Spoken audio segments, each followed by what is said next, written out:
So the London Olympics was absolutely amazing because you're part of Team GB, you're representing your country, and the whole country just got behind you, and it was an experience I'll never forget again.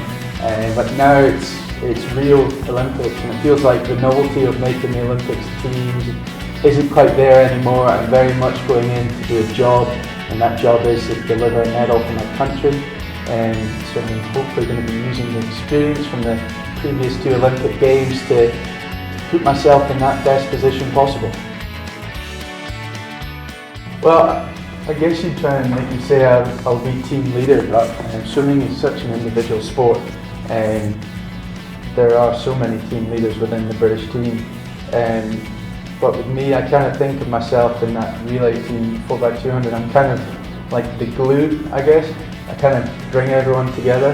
We have James Guy, who was world champion last year, and young lad Duncan Scott and Stephen Milne, who I train with on Duncan every day and Stephen on a weekly basis. So it's really about, for me, my job is to get the potential out of these guys, trying to use my experience and try not make them nervous, and just really encourage each other to do well. And Duncan, I know, has got the individual 100-meter freestyle, and Stephen is potentially going to be doing the 400 freestyle and 1500. So, by their own right, they're individual swimmers, but for me, it's all about the 4x200 relay, and I'm going to be constantly reminding these boys that this is our medal chance here, and we need to give as best effort as possible. And having James Guy in that team just gives us a huge amount of confidence leading into the games.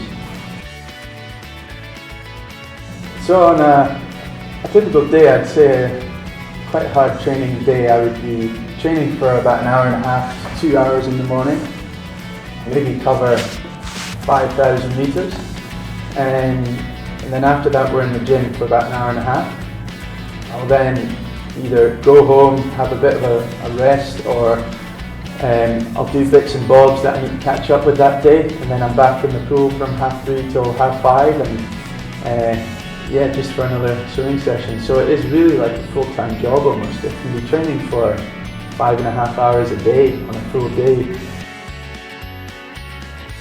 Swimming is a power to weight ratio sport, so if you are carrying a couple extra kilos, in reality that will slow you down. So it's a really fine line between having just enough fat and just enough body weight. You don't want to be too skinny because your body won't be able to recover from all the hard training. At the same time, you don't want to be too heavy.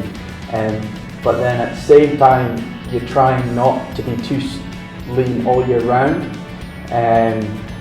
Because for me, I find my body works well when I'm able to drop my body weight just before a major competition, and then after I can put on 1 or 2 kilos, knowing that if I had another competition a month or 2 later, I'd be able to lose 2 kilos no problem. Just because it is power to weight sport, and you have to be on top of everything at the top level of sport, and nutrition is so important these days. If you're not feeding your body with the right stuff, you're simply not going to be able to perform on the day. Before morning training, I will be eating something quite fast-acting, carbohydrate like cereal, muesli, or a peanut butter jam sandwich, which I love. And then after training, after weights, I'll usually have some protein, so 3 boiled eggs and a slice of toast, and then in the afternoon for my lunch I'll have a nice bit of meat, some pasta or couscous or something with a bit of salad, and then after training I'll probably have some sort of recovery protein shake. Then my dinner, which will be pretty similar to my lunch, so a nice bit of meat and carbohydrates and vegetables, and then again in the evening, if I'm feeling quite peckish, I'll have a bit of chocolate or cookie, which I love. But for me, I find it's important to have a little bit of junk every day, because if I'm eating very, very cleanly every day, my body just craves bad food. For me, I'll be focusing on 3 things. One would be to get my skills and technique right. 2 would be the pacing correct, so not going out too hard. and remembering to bring it home really, really well. And the third one is just to keep calm, because it is going to be a very, very adrenaline rush situation. I've got to keep a cool head. At the end of the day, I'll be the oldest boy on that team, so I've got to make sure I deliver a good performance. So for me, it's, I can't get carried on about, oh, I might retire, or I'm going to keep on going. Very much depending on results.